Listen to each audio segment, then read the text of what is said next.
I got a COVID real estate market 2.0 warning for you coming up next.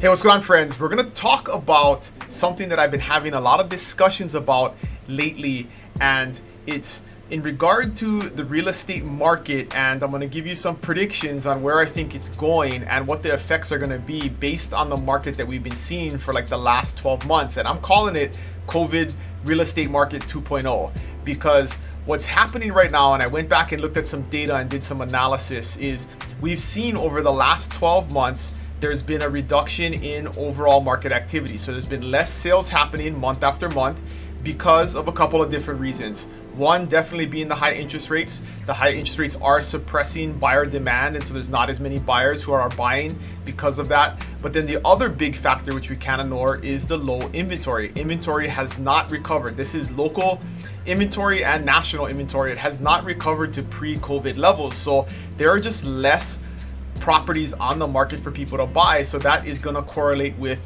lower sales or lower number of sales, and that's what has held prices up, is because there's less sales. Even though there's a little bit less demand, because there's less supply, prices are being held up. But if we look at, and I went back for the last 6 years and I looked just at the month of July because I thought it was very interesting here in the local Big Island market, we only had 154 single family homes sell in the month of July. And I was wondering, what does that compare to previous years and even 6 years ago? And so I'm going to give you an idea of how many homes sell normally in July. So in 23 we had 154 homes sell. In 22 we had 181 home sell. In 21 there was 251, so almost 100 more in 21. That was like the height of the market, right? It was at 21 market. In 2020 there was 220, so still significantly more than there are today. In 2019 there was 217, so still like 70 more sales in 2019 than there was in 2023. And if we go all the way back to 18, it was 188, so there was still more sales all the way back in 2018 than there was in 2023. And so there's a lot less sales happening. If you do this month after month after month, you're going to see similar data.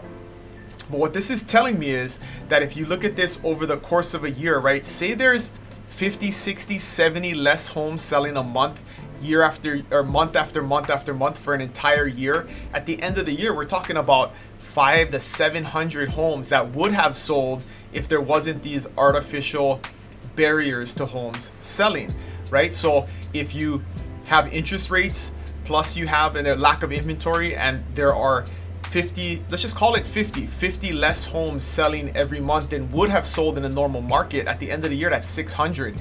And so what's happening with this is, you can think of it like a rubber band. Every month they're pulling the rubber band further and further and further and further back, right? Because all of the demand, people would have bought those homes. Those 50 homes would have sold if, one, they were available, and two, interest rates weren't keeping them from being in the market.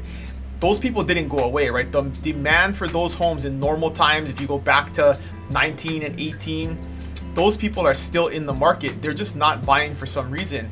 But that doesn't mean they go away. That just means that their demand gets pushed off into the future. And so if they cannot buy today, they may buy in the future. And that means that that rubber band is being stretched further and further and further back. And for whatever reason, when we let it go, that snap is going to be really, really strong, because there's so much demand getting built up right now in the market, buyer demand getting built up in the market. And that's what we saw in COVID, right? That was COVID 1.0. Is we had about 6 months where there were lockdowns, people couldn't travel, people were afraid, and nobody bought in 6 months. So you had all of that buyer demand build up for 6 months, and then as soon as things opened back up and everybody saw that the world wasn't ending, boom, all those buyers rushed into the market, interest rates dropped, and there was insane activity in the market. And so the prediction here is that if you wait, right, if we wait for another 6 months or so, a year, and interest rates come down a little bit, all of that pent-up demand, it's going to be more than 6 months. It's going to be 12, 18 months, 2 years of pent-up demand, because right now we're kind of 12 months into that high interest rate, low inventory market.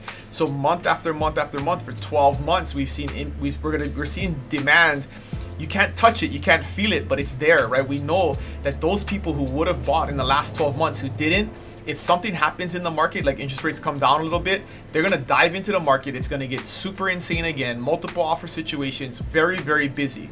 And so the takeaway here is that if you are in a position today, ready and willing to buy, pre-qualified, despite what the interest rate is, you should get in the market and buy, because it's gonna be worse in the future. There's no doubt about it. The market is not crashing, prices are not going down. If you wait 6 months and maybe interest rates come down a point and a half, and all of these buyers flood back into the market, now you gotta bid 10,000, 20,000, 50,000 over list price. You gotta pay 10, 15,000 more than you would have before.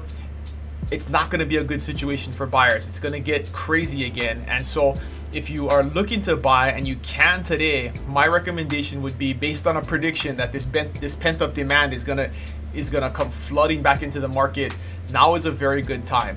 So just something to consider. If you can buy now, you should. I don't think things are gonna get better for you in the future, and potentially it could get a lot worse, because we're gonna have 12, 18 months of demand that hasn't been satisfied because of this high interest rate, low inventory market.